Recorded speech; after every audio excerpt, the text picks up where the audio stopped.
Hey everyone. So I wanted to do a quick discussion on the whole divination tool thing. Um, I'm feeling pretty chatty today, so I wanted to talk about that. So in short, what made me thought about this, I ran into a Facebook post about how all these tools like crystals and you know, um, tarot cards and all these aren't God and all this stuff. And I do agree with this. I do agree with this topic because they aren't. But my perspective of it is that a lot of these tools are not, they're not evil, they're not anything like that. I think we're kind of getting to that point, but they're not evil, they're not, tools are just tools, basically, is what this quick message is. Tools are just tools. Everything can be used as a tool. Books can be just tools. Tarot cards can be just tools. Okay. Um, and these tools are just um, a quick way to connect with your spiritual team and things like that.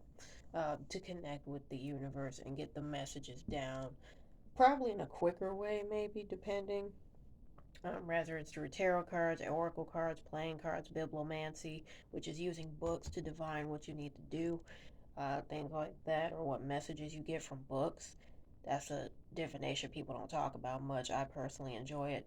You can divine through water, but there's multiple ways to divine and get messages from spirit besides using tarot cards and oracle cards and playing cards. And yes, you can use playing cards to divine.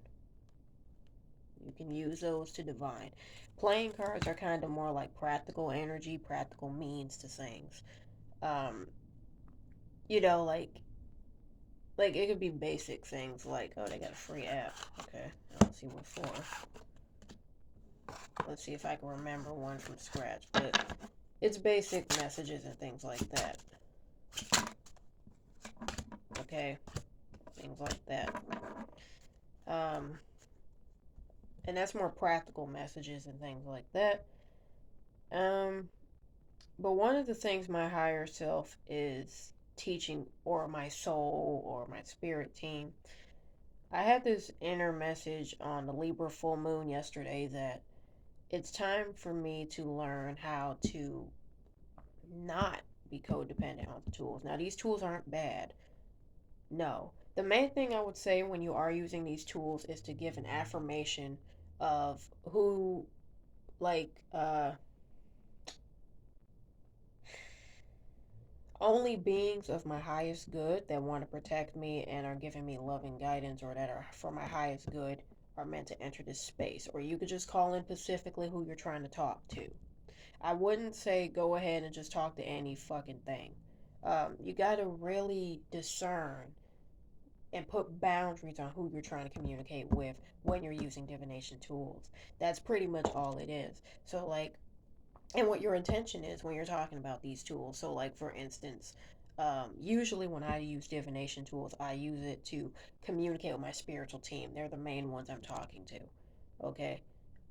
You could, you know, those are the main ones you could talk to. You can also personally address who specifically you're trying to talk to. Like, let's say if you're trying to talk to, of course, if it's the ultimate creator, then yeah, I always address them too, of course, because when I think of my spiritual team, I think of my guides, my ancestors, my spirit animals, and of course, the ultimate creator and my higher self.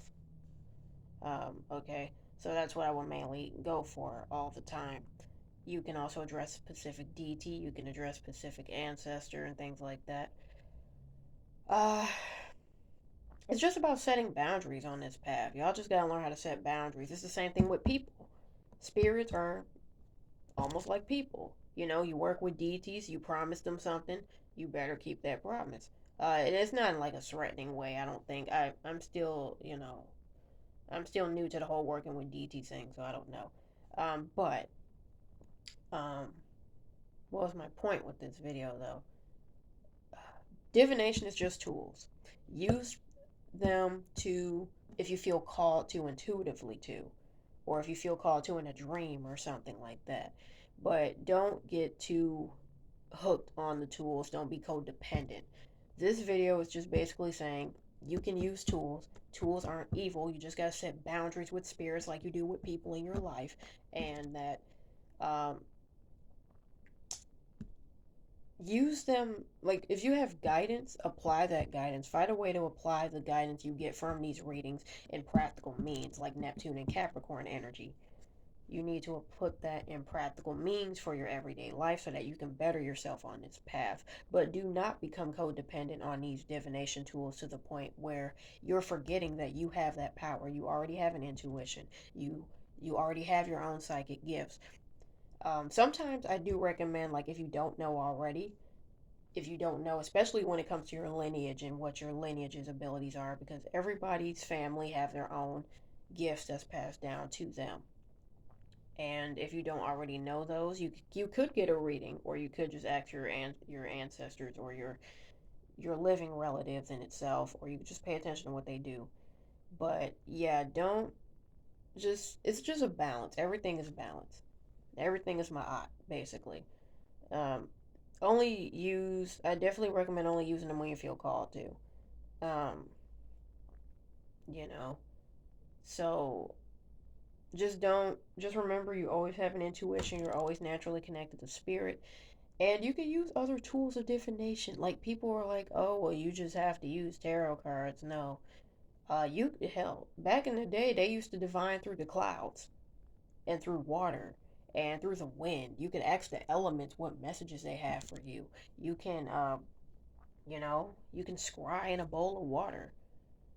You can, and always set boundaries before divination. I would say, but like, yeah, you can always do that. Um, Yes, you can use crystals to protect your energy too, like black obsidian and I don't know if kyanite's a protection stone, but that's coming through for some reason. You can use clear quartz, things like that. But remember, you can also use your mind for a lot of things. You can practice shielding methods. You can use your imagination. Use your imagination. Imagine a ball, like if somebody's arguing with you, you can imagine a brick wall in front of you. Or you could imagine a force field around you that's protecting you from their energy. Or like one example I'll say, when we were in quarantine, I was a little anxious about going to public places and stuff because I was at home for a while. So I went to a store. On my way there, I think this was the day people were announcing that Chadwick Boseman passed away. And I imagined, ironically enough, a Black Panther protecting me and walking by my side. You can imagine a guardian protecting you by your side.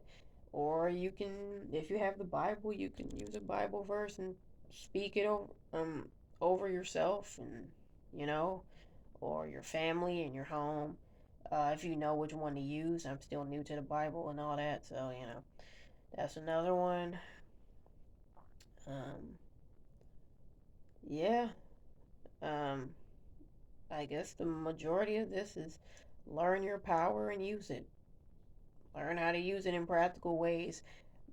Tarot is just guidance to better yourself, but it's not something that you use as a crutch. It's the same thing with a pastor, it's the same thing with a therapist. You don't have to be codependent on, or a doctor.